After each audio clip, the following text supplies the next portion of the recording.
باللہ من الشیطان الرجیم بسم اللہ الرحمن الرحیم وبہ نستعین وہو خیر ناصر و معین۔ مومنین کرام، السلام علیکم ورحمۃ اللہ وبرکاتہ۔ دنیا میں جتنے بھی انسان ہیں وہ اپنی زندگی اس داؤ پہ لگا دیتے ہیں کہ ہم جب آخرت میں جائیں تو ہمیں کوئی خوف نہ ہو، ہمیں وہاں امن ہو۔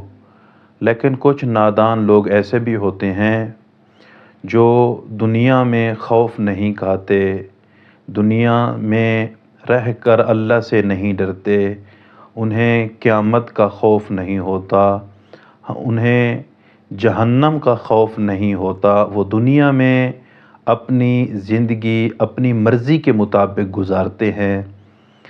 چلتے ہیں اللہ کے رسول صلی اللہ علیہ وآلہ وسلم کے پاس، یا رسول اللہ آپ بتائیں کہ کن لوگوں کے لیے روز محشر خوف ہوگا اور کن لوگوں کے لیے روز محشر امن ہوگا؟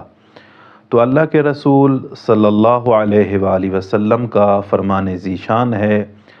اللہ کے رسول فرماتے ہیں کہ خداوند متعال فرماتا ہے کہ مجھے اپنی عزت اور جلالت کی قسم، میں دو امن کو ایک جگہ پہ اکٹھا نہیں کر سکتا اور نہ ہی ایک جگہ پہ دو خوف کو اکٹھا کر سکتا ہوں۔ یعنی اللہ کے رسول فرمانا یہ چاہتے ہیں کہ اللہ رب العزت یہ فرمانا چاہتا ہے کہ جو بندہ دنیا میں پروردگار اور جہنم سے خوف کھاتا ہے، روز قیامت سے خوف کھاتا ہے، تو اللہ رب العزت ایسے انسان کو روز محشر امن میں قرار دے گا۔ یعنی وہاں وہ امن میں ہوگا۔ جو دنیا میں خوف کھاتا ہے اللہ سے، یعنی گناہوں کو انجام نہیں دیتا، وہ گناہوں کو خدا کے ڈر سے انجام نہیں دیتا، اللہ رب العزت روز محشر اس کے لیے امن کا دن قرار دے گا۔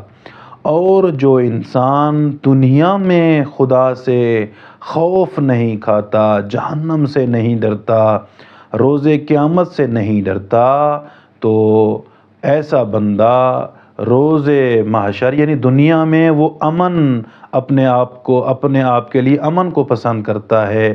یعنی دنیا میں جو کچھ کرتا ہے اپنے من مانی سے کرتا ہے، جو بندہ ایسا ہوگا تو روز محشر اس کے لیے امن نہیں ہوگا۔